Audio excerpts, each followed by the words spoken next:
지난주에 말씀드린 것처럼 스바냐는 여호와께서 준비하고 예비했다라는 그 이름의 뜻을 가지고 있는데요.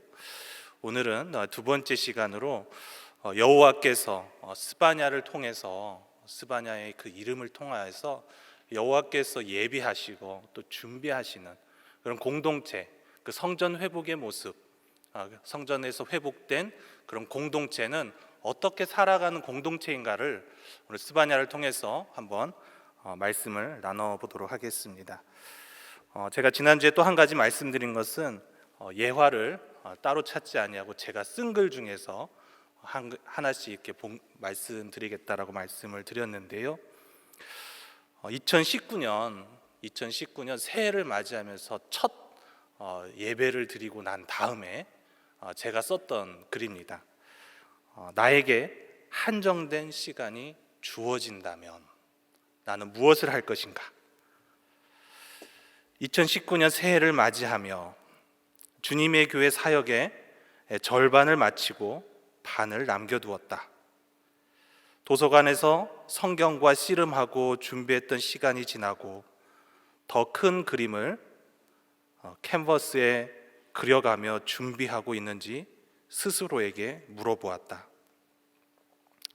무슨 그림을 그려야 할까? 넓은 스케치북 그 캔버스에 어떤 그림을 그려 넣어야 할까? 내가 준비하고 꿈을 갖고 있는 공동체, 교회의 모습은 어떤 모습일까? 하나님 나라를 세우는 교회 공동체, 그 공동체는 어떤 가치와 이상을 갖춰야 하는 것일까?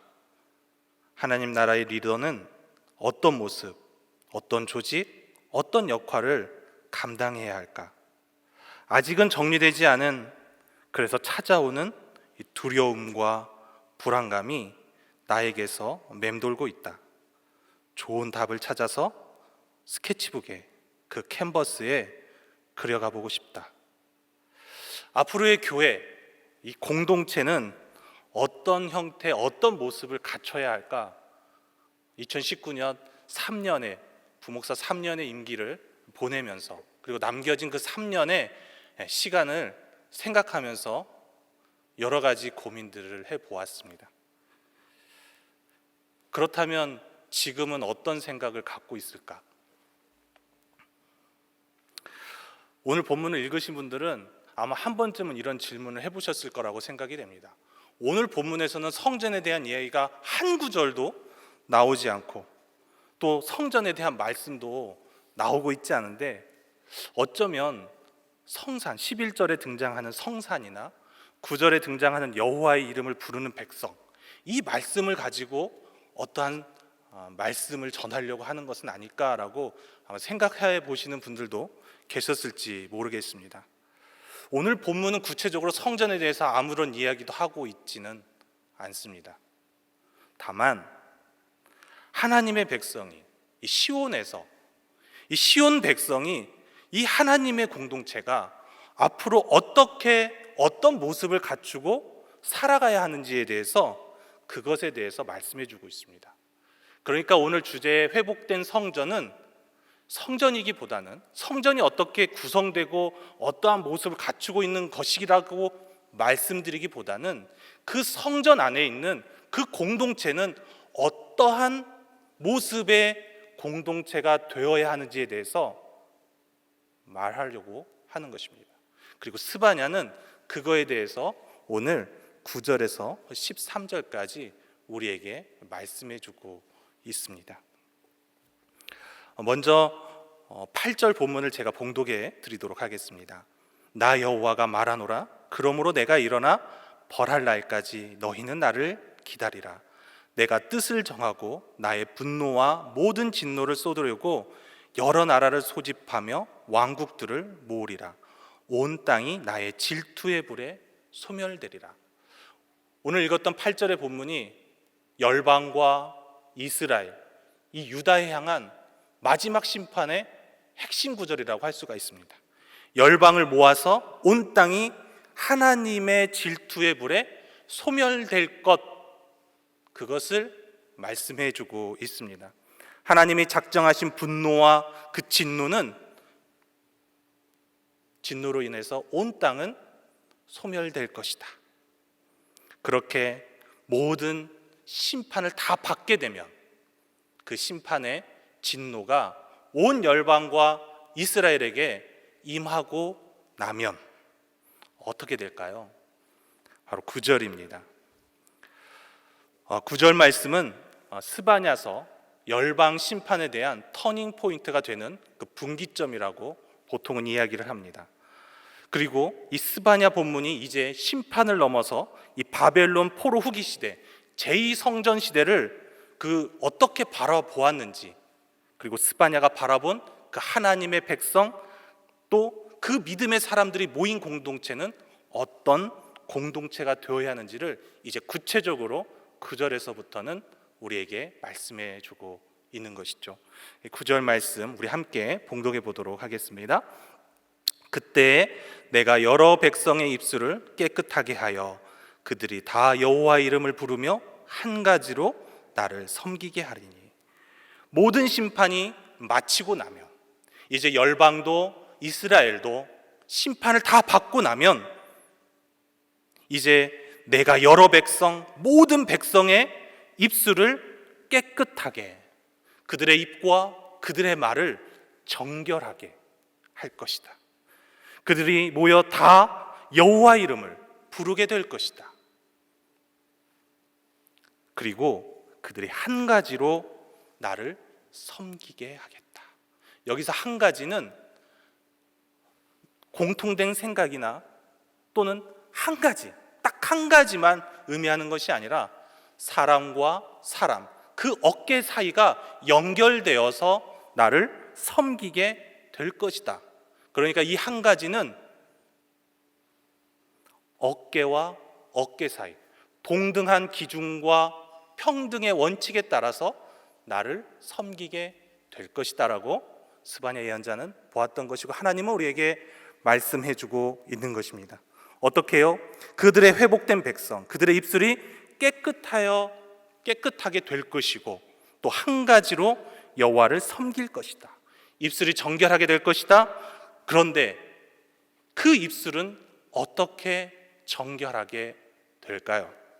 우리는 너무도 잘 알고 있습니다. 이사야서 6장에 보면 부정하다라고 말하는 그 이사야를 향해서 하나님이 이렇게 말씀하고 있습니다. 그것을 내 입술에 대며 이르되 보라, 이것이 내 입에 닿았으니 내 악이 제하여졌고 내 죄가 사하여졌느니라. 어떻게 깨끗해진다고요? 어떻게 정결해진다고요? 바로 성령의 임재를 통하여서, 성령의 권능을 통하여서 그 입술이 정결하게 될 것이다. 입이 정결해질 수 있는 유일한 방법은 다른 것에 있지 않습니다. 바로 성령의 임재가 있을 때에 정결하게 된다라고 이사야서는 우리에게 말씀해 주고 있습니다. 그렇다면 그 하나님의 임재, 성령의 임재가 그 입에 없다라면, 임재하지 않는다면 어떻게 변하게 될까요? 거짓되고 포악하고 욕망이 도사리는 공동체가 될 것입니다. 무서운 나라, 무서운 조직 공동체, 그런 공동체가 될 것이다라고 스바냐서는 앞서서 우리에게 경고했고 말해주었습니다. 사실 오늘 9절 본문에 대해서 많은 구약 주석학자들이나 주석가들, 학자들은 바벨탑 사건과 연관지어서 해석하기를 즐겨합니다. 왜냐하면 창세기 11장에 주로 등장하는 단어가 온 땅의 언어가 하나였다, 말이 하나였다, 언어가 하나이기 때문에 이러한 사건이 비롯되었고 발달되었다라고 말해줍니다. 이해가 되지 않습니까? 창세기와 스바냐 본문에서 가장 많이 등장하는 단어가 있습니다. 그것은 바로 백성, 입술, 언어, 말, 이러한 단어들이에요. 그들의 심판의 대상이 언어에 있다는 것, 그리고 그들의 입술에 있다는 것, 그것이 바로 바벨탑 사건 창세기 11장과 스바냐 본문이 연결되어 있다라고 보는 것이죠. 그런데 사실 이것은 새로운 해석이 아닙니다.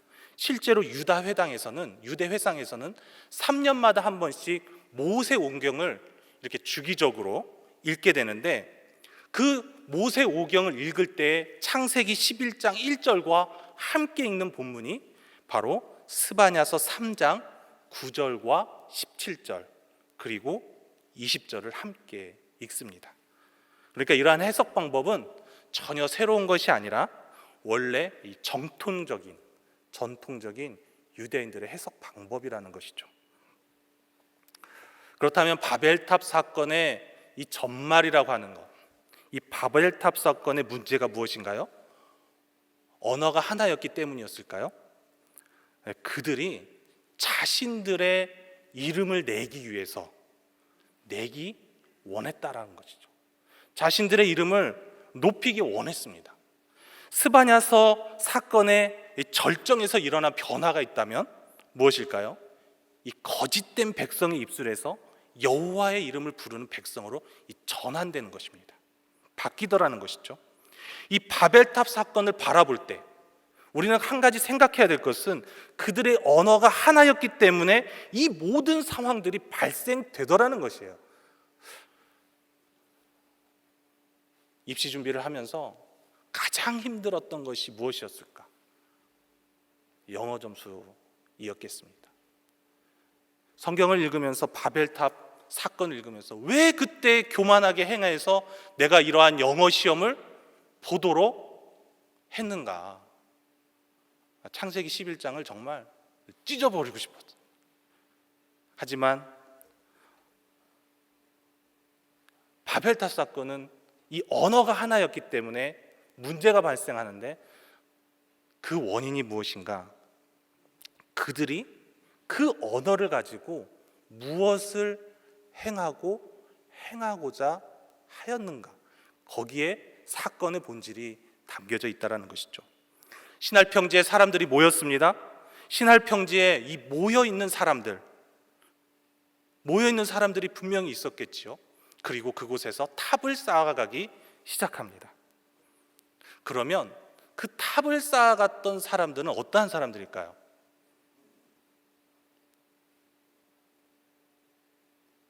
군림하는 사람들, 그리고 그 군림의 지배를 받는 사람들이 분명하게 있었을 것입니다.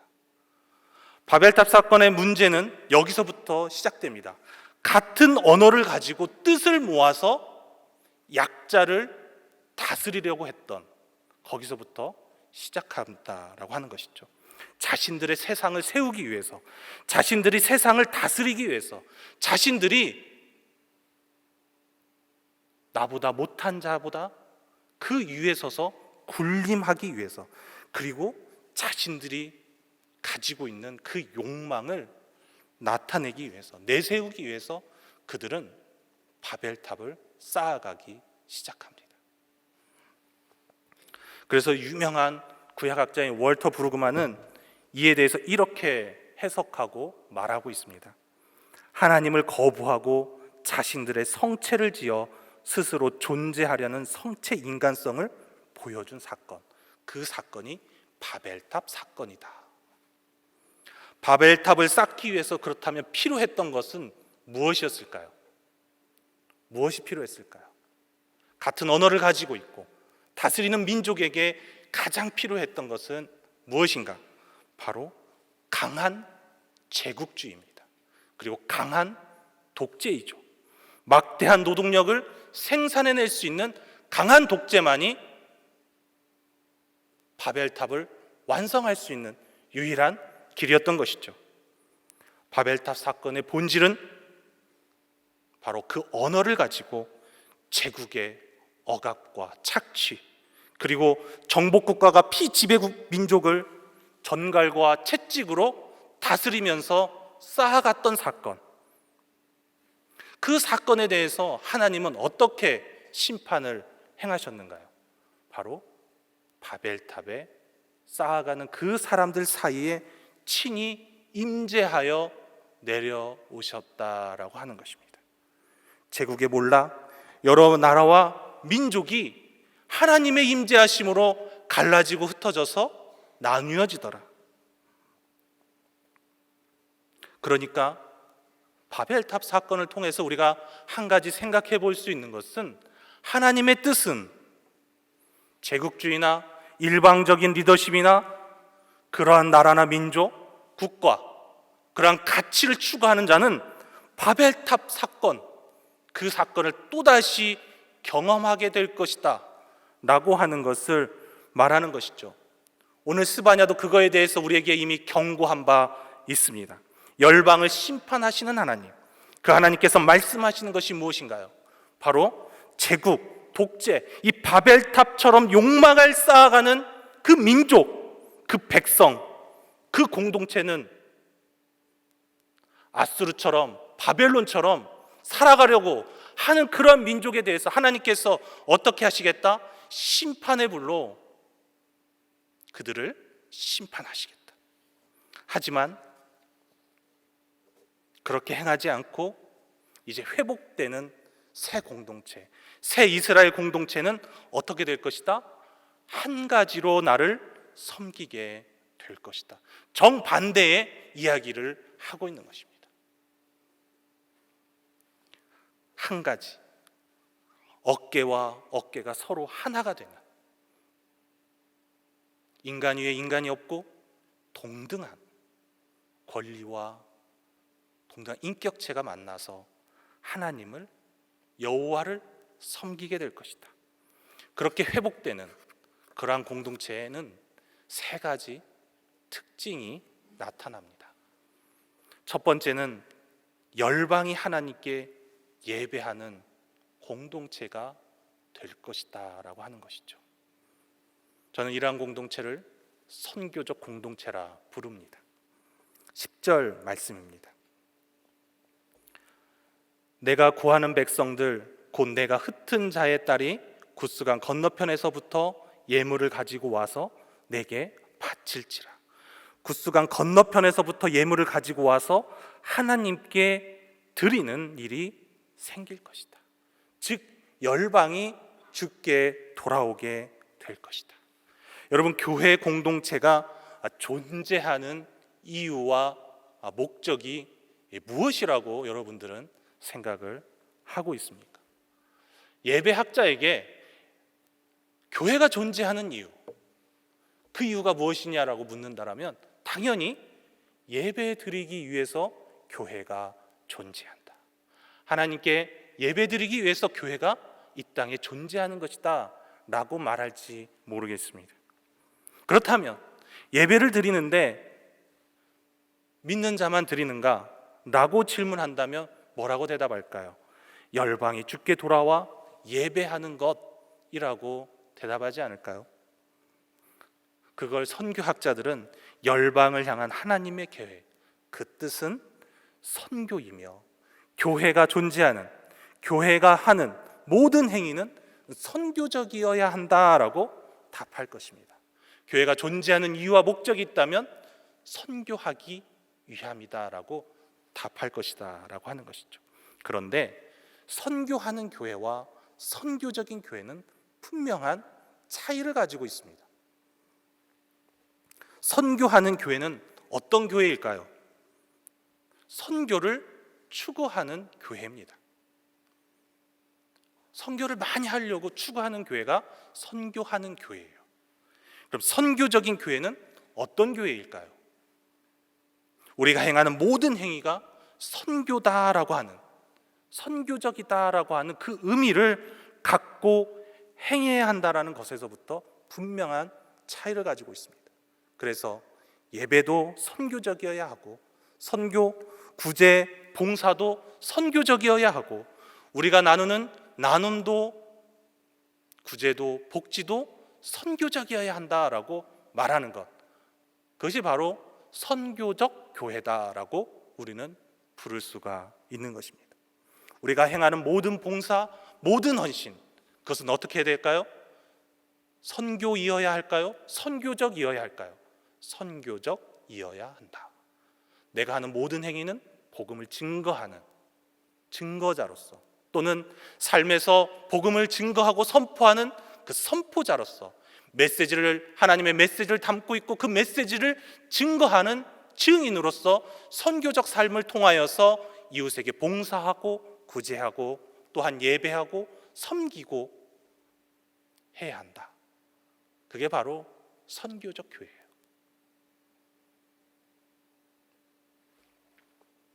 하나님께서 아브라함을 선택하셨습니다. 아브라함을 선택하셔서 가나안 땅에 보냅니다. 왜 보내셨을까요? 바로 하나님의 백성, 하나님의 복음을 아브라함을 통하여서 드러내도록 하기 위함인 것이죠. 아브라함을 뿌리로 열국은 다시 하나님을 찾고 예배하도록 하게 될 것입니다. 이것이 하나님의 선교 방식인 것입니다. 하나님의 선교는 아브라함 때부터 우리에게 이어져 왔습니다. 왜 선교를 해야 하는가? 열방이 주께 나와 예배하는 것은 예수님께서 우리에게 주신 지상 명령이기 때문입니다. 우리가 왜 예배를 드려야 할까요? 주님의 복음을 온 세상에 증거하기 위해서. 스바냐는 바벨론 포로 공동체가 돌아올 때 그들이 예배함을 통하여서 열방이 다시 주께 돌아올 것을 선언합니다. 물론 비록 짧은 한 구절이지만 제2 바벨론 포로 후기 예언자들은, 그리고 회복된 성전을 꿈꾸었던 선지자들은 7세기부터 이렇게 선포하고 비전을 꿈꾸었습니다. 미가 4장 2절입니다. 곧 많은 이방 사람들이 가며 이르기를, 오라 우리가 여호와의 산에 올라가서 야곱의 하나님의 전에 이르자. 그가 그의 도를 가지고 우리에게 가르치실 것이니라. 우리가 그의 길로 행하리라 하리니 이는 율법이 시온에서부터 나올 것이요 여호와의 말씀이 예루살렘에서부터 나올 것입니다.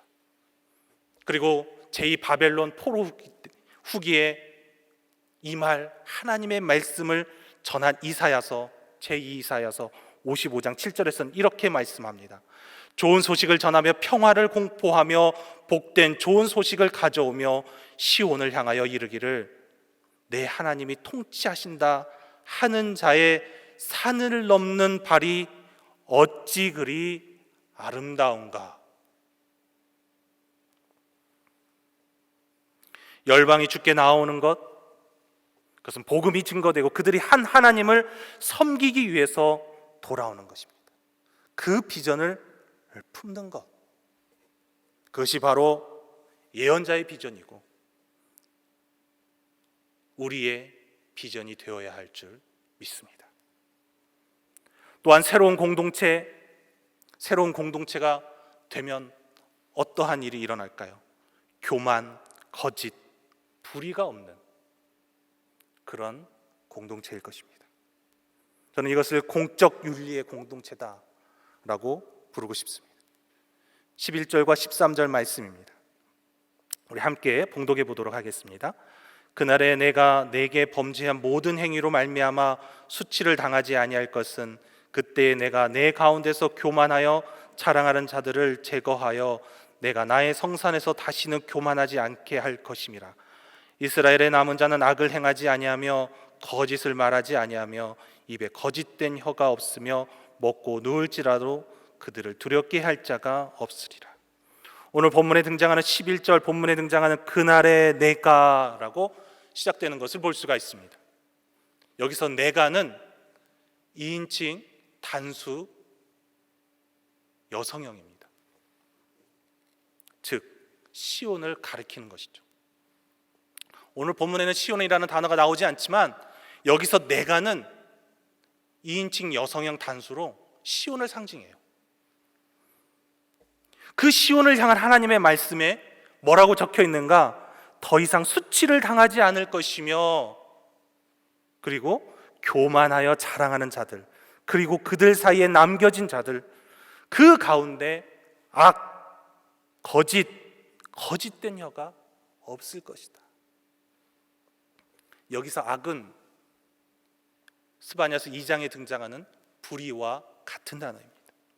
불의, 거짓된 혀가 없을 것이다 라고 우리에게 말씀합니다. 스바냐를 통해서 본 회복된 공동체는 어떤 공동체인가? 누군가를 억압하고 거짓을 말하고 횡포를 일삼는 그런 공동체는 아닐 것이다 라고 우리에게 말씀해주고 있는 것이죠. 사실 오늘 본문을 준비하면서 가장 많이 묵상했던 것이 바로 이 거짓과 악이라고 번역된 오늘의 본문입니다. 거짓은 무엇을 말할까? 악은 무엇이라고 말할까? 만약에 우리 거짓이라고 한다면 단순한 거짓말이나 또는 악한 행동, 이러한 것을 하지 말아야 한다라고 우리에게 말씀하고 있는 것은 아닐까? 그렇게 단순한 문제는 아닐 것이다 라고 생각을 합니다. 악을 행하지 아니하고 거짓을 말하지 않는 사람들, 그러한 공동체는 어떤 공동체일까요? 악을 행하고 거짓을 말하는 것. 어떤 한 사람이 혼자 방에 들어가서 계속 거짓말을 이야기하는 거예요. 계속해서 거짓말을 하는 거예요. 근데 아무도 듣지 않는 거예요. 그 사람은 어떻게 될까요? 불의한 사람이다. 여러분 그렇게 이야기하시겠습니까? 제가 예전에 어떤 전도사님하고 같이 길을 가는데 이러한 말씀을 하시더라고요. 거짓말하면 지옥에 가. 그래서 그런 이야기가 어디에 있습니까? 했더니 요한계시록 21장 8절을 저한테 읽어주시더라고요.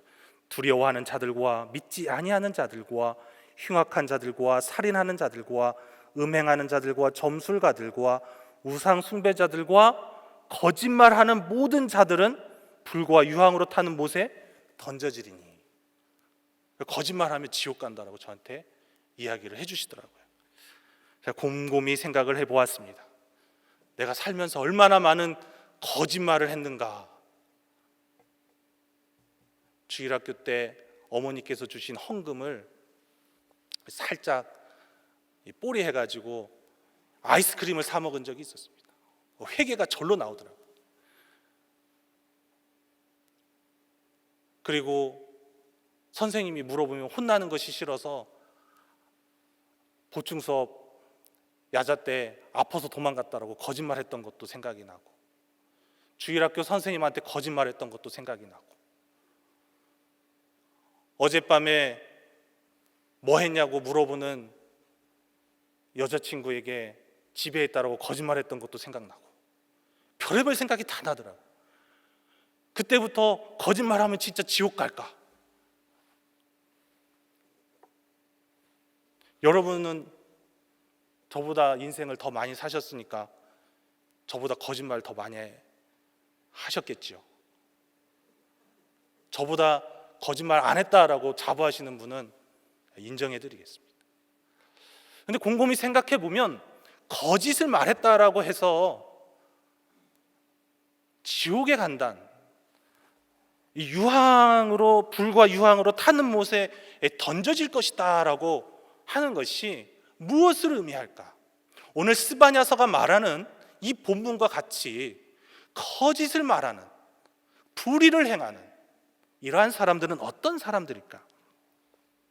곰곰이 묵상하는 가운데 불현듯 이렇게 결론을 내리게 되었습니다. 불의를 행하고 거짓을 말한다는 것, 그것은 내가 권리를 갖기 위해서, 내가 이익을 얻기 위해서 거짓을 말하고 불의한 행동을 통하여서 상대방에게 또는 나와 함께 하고 있는 이웃을 곤란하게 한다거나 어려움에 빠지게 한다거나, 그러한 일련의 모든 행동들, 그러한 행동들이라고 생각이 들었습니다. 결과적으로 거짓이나 불의나 모두 사람과 사람 사이에 그 관계를 해친다면 그러한 모든 행위들이 문제다. 그것이 거짓되고 거짓말하는 자들이다. 마치 형제의 눈 속에 있는 티는 보면서 자신의 눈 속에 있는 들보를 보지 못하면서 지옥에 못 가도록 만드는 그러한 행위를 하는 사람들, 거짓을 말하고 거짓을 말함으로 이웃과의 관계를 해치는 그러한 사람들이 바로 거짓과 불의, 악을 행하는 존재들이다. 서로가 함께 섬기는 공동체, 열방을 품고 예배하는 그러한 모든 행위, 우리가 하는 모든 행위가 선교적인 공동체는 불의를 행하지 아니하고 자신의 이익을 위해서 타인을, 상대방을 속이거나 거짓이나 거짓된 행동으로 자신의 욕망을 내세우기 위해서 바벨탑을 쌓아가고 그러한 성체를 만들지 않는 그런 공동체가 스바냐가 바라본 제2성전 포로 후기, 그리고 하나님께서 회복을 주시는 공동체다라고 그는 바라보았던 것입니다. 그러므로 불이나 거짓이나 거짓된 혀, 이것은 개인적인 윤리를 말하는 것이 아니라 서로에 대한 공공의 윤리 내지는 공적 윤리가 지켜 행해지는 공동체를 스바냐가 오늘 우리에게 말씀해주고 있다. 그러므로 회복된 공동체는 나 개인의 신앙과 윤리만으로는 하나님의 나라를 이루어갈 수 없다라고 하는 것을 분명하게 우리에게 말씀해주고 있습니다. 공동체가 함께 할 때 그 평등의 기준을 통해서 하나님을 섬길 때 한층 더 강화된 공적인 윤리의식을 가지고 살아가는 그 공동체가 바로 하나님께서 회복시켜주는 공동체이다 라고 하는 것이죠. 그런 공동체가 바로 새 이스라엘의 공동체인 것입니다. 그러한 공동체가 바로 이 땅에 예수 그리스도께서 핏값을 주고 사신 교회 공동체가 되어야 할 것입니다. 세 번째는 가난하고 곤고한 백성들이 모여 하나님만을 의지하는 공동체가 되어야 함을 우리에게 말씀합니다. 그것은 바로 믿음의 공동체입니다. 우리 앞절에 읽었지만 우리 12절과 13절 말씀 다시 한번 봉독해 보도록 하겠습니다. 내가 공고하고 가난한 백성을 내 가운데에 남겨두리니 그들이 여호와의 이름을 의탁하여 보호를 받을지라. 이스라엘의 남은 자는 악을 행하지 아니하며 거짓을 말하지 아니하며 입에 거짓된 혀가 없으며 먹고 누울지라도 그들을 두렵게 할 자가 없으리라. 12절과 13절 본문에 등장하는 특징이 있다면 바로 지난주에도 말씀드린 것처럼 곤고하고 가난한 백성, 그리고 이스라엘의 남은 자, 그들은 보호를 받고 또 그들을 두렵게 할 자가 없을 것이다 라고 오늘 성경에서는 마지막으로 우리에게 말씀해주고 있습니다. 곤고하고 가난한 백성은 어떤 백성일까요? 그냥 하나님께서 곤고하고 가난한 백성은 이런 사람이다 라고 말해주면 좋은데 이 성경에 등장하는 곤고하고 가난한 백성은 그때마다 다 의미와 뜻이 다릅니다. 하지만 스바냐서에서 곤고하고 가난한 백성은 어떤 백성인가? 사회 경제적으로 가난하고 낮은 계층에 속하는 이들. 그래서 그들은 법적 보호를 받지 못하고 착취와 억압의 희생자가 되어 살아가는 사람들, 그 사람들이 바로 오늘 본문에서 말하는 곤고하고 가난한 백성입니다. 여러분, 룻기를 기억하실 것입니다. 룻기에 보면 룻과 나오미가 유다 땅에 돌아옵니다. 근데 그를 향하여서 한 단어로 이렇게 표현합니다. 나그네 되어서 돌아왔다라고 성경은 우리에게 말해주고 있지만 원문을 읽어보면 그가 게르가 되어서 돌아왔다라고 이야기합니다. 당시의 게르는 어떤 존재냐면 그들은 나그네는 사실 율법에 의해서도 보호를 받을 수 있는, 당연히 도와줘야 하는 사람들이었습니다. 하지만 성경은 그들을 향해서 게르라 이야기합니다. 게르는 법적 보호를 받을 수 없는, 지금 우리 시대로 말하면 불법 체류자들과 같은 존재. 그가 누구냐? 룻과 나오미예요. 특별히 룻에 대해서 이야기를 하죠. 그래서 전혀 보호를 받을 수 없는 그의 인생 가운데 하나님의 놀라운 섭리로 인하여서 보아스를 만나고 유다 땅에서 기업을 이어갈 자로 신분이 변하는 놀라운 일이 벌어지는 것이 바로 룻기의 내용이지요. 그녀가 다윗의 계보를 이어 놀라운 이야기가 바로 룻기에 나와 있습니다. 오늘 본문에 등장하는 공고하다라는 말은 앞서 있는 2장 3절, 지난주에 우리가 살펴보았던 이 겸손이라고 하는 단어와 같은 단어입니다. 이 겸손이라고 하는 것은 지난주에도 말씀드렸지만 못해요. 목사님 이것 좀 해주세요. 저는 잘 못해요. 저는 그런 거 잘 할 줄을 모릅니다 라고 말을 하면서 내빼는 것이 겸손이 아니다라고 말씀을 드렸습니다. 이 겸손이라고 하는 것은 하나님만을 의지할 수 없는, 의지할 수밖에 없는, 여호와만 의지해야 살아갈 수 있는 사람, 여호와만을 의지해야 이 세상에서 그나마 한 끼 밥이라도 먹을 수 있는 사람. 그 사람이 어떤 사람이라고요? 공고한 사람, 겸손한 사람, 룻과 같은 인생. 그러한 인생을 살아가는 자에게 오늘 성경은 놀라운 이야기를 해주고 있습니다. 그들을 더 이상 두렵게 하지 못할 것이다.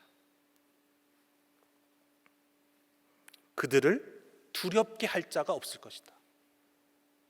두렵게 하지 못한다라고 우리에게 말씀합니다. 왜 그럴까요? 그들은 사람들이 먹고 누울지라도 두렵게 할 수가 없다.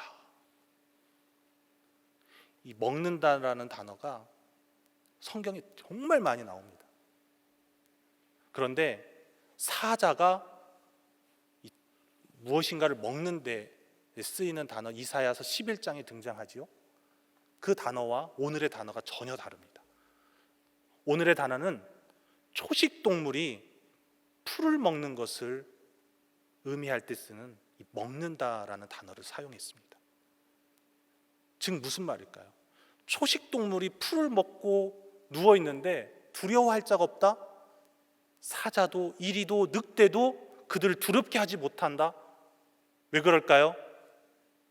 하나님께서 보호하시기 때문입니다. 그들이 먹고 누웠지만, 그들은 법적으로 전혀 보호를 받지 못하는 인생이지만 그들에게는 하나님이 주시는 평안이 그들 가운데 있다라는 것이죠. 그럼 그 평안은 어디에서부터 왔을까요?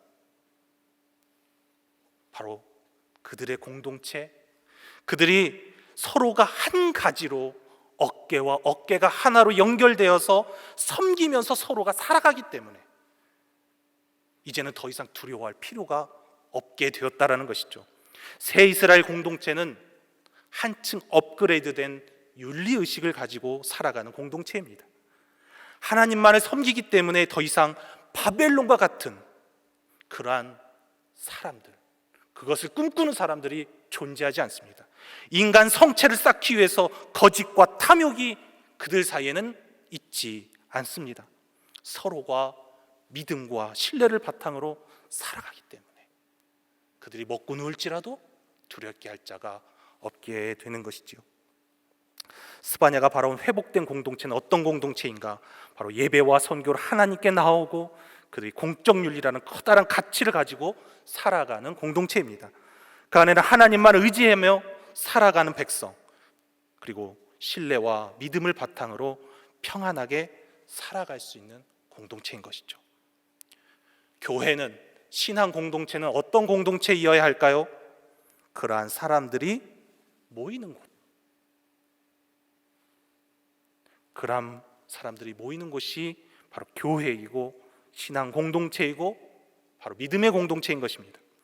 회복된 성전에서 살아가는 사람들은 다시는 바벨탑을 쌓거나 바벨론이나 아수르의 공포와 제국주의의 억압과 횡포를 일삼는 그런 공동체가 아니라 서로가 의지하며 동등한 권리를 갖고 섬기는 공동체인 것이고, 서로가 예배하며 공적 윤리를 지켜 행하는 공동체인 것이고, 하나님만을 의지하는 그런 믿음의 공동체인 것입니다. 여러분은 어떤 공동체를 지금 꿈꾸고 계신가요?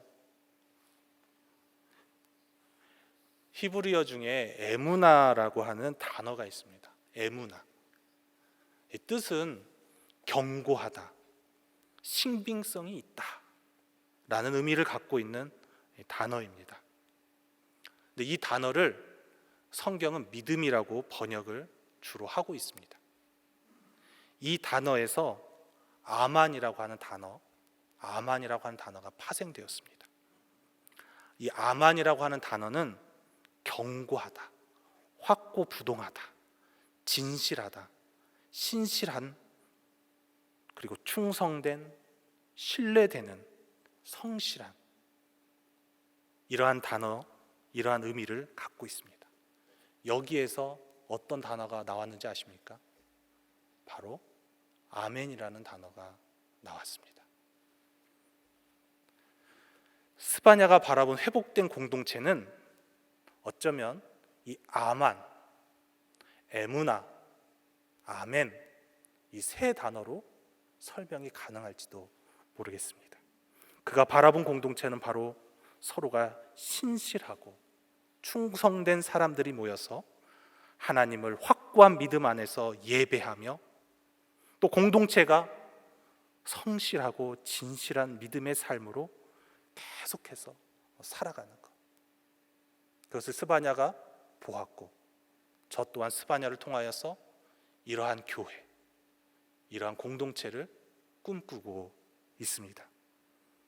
여러분, 믿음이라고 하는 것, 믿음의 공동체가 추구해야 하는 것이 있다면 바로 스바냐가 바라보고 꿈꾸었던 것처럼 열방에 돌아와서 예배하고자 하는 그런 큰 그림을 그릴 수 있고, 또 공적 윤리라는 좀 더 고차원적인 그런 신앙, 그 믿음의 윤리 가치를 좀 추구하면서 살아가고, 믿음의 삶을 살아가면서 나의 시선을 하나님께 고정하고 하나님만을 의지하면서 살아가는 그러한 공동체가 회복된 공동체이고, 우리가 추구해야 할 공동체이고, 저 또한 그러한 공동체를 꿈꾸며 기도하고 있습니다. 함께 기도하시겠습니다. 주님, 거룩한 믿음의 삶을 통해서 하나님을 향한 예배와 선교가 하나가 되어 하나님의 선교를 이루는 공동체, 예배하는 공동체, 공적인 윤리를 추구하는 공동체, 믿음의 삶을 살아가는 공동체가 되어 이웃에게 평안을 전해줄 수 있는 하나님의 공동체가 되게 하여 주시옵소서. 주님, 이런 공동체에 오로지 주님이 주시는 기쁨과 즐거움이 넘치게 하여 주옵소서. 예수님의 이름으로 기도드립니다. 아멘.